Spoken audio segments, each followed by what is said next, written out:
Alors, qu'est-ce que les NIF-A?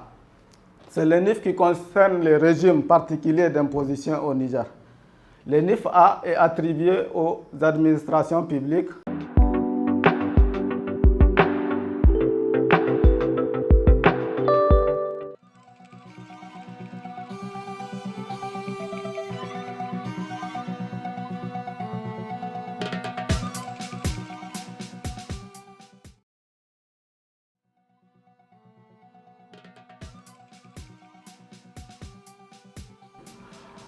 Bonjour, moi c'est Oumarou Hassoumi, associé Keinoa.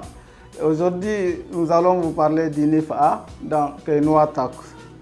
Alors, qu'est-ce que les NIF-A? C'est les NIF qui concernent les régimes particuliers d'imposition au Niger. Les NIF-A est attribué aux administrations publiques, aux organisations non gouvernementales, aux projets de développement, aux associations et aux ambassades. Quelles sont les obligations d'un détenteur du NIF-A? Les principales obligations des détenteurs du NIF-A sont les suivantes.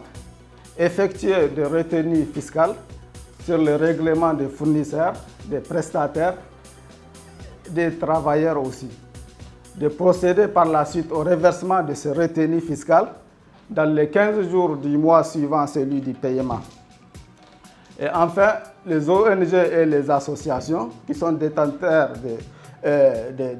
du NIF-A ont l'obligation de tenir une comptabilité conforme aux dispositions du 6BNL, et c'est à partir de l'année 2024. Alors, qu'est-ce qu'il faut retenir en substance par rapport au NIF-A? Il faut savoir que les entités détentrices du NIF-A ne payent pas d'impôts supportés par elles-mêmes, car il s'agit des entités à but non lucratif.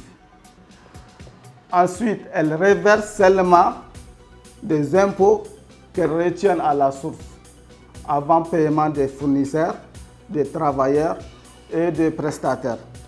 Les impôts retenus à la source par les entités ayant les NIF-A, c'est quoi?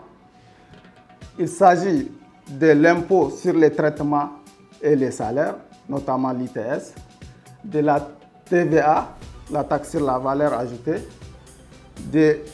du précompte ISB retenu à la source et de l'impôt retenu à la source sur les bénéfices des non-résidents. Est-ce que les détenteurs de NIF-A ne paient jamais d'impôts supportés par eux-mêmes?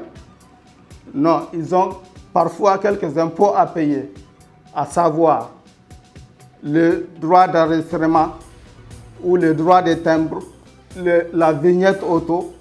Donc tout ça, c'est des impôts qui peuvent être payés et supportés directement par ces entités détentrices du NIF-A.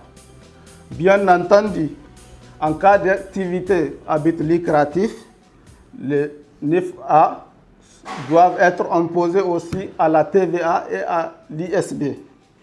Je vous remercie.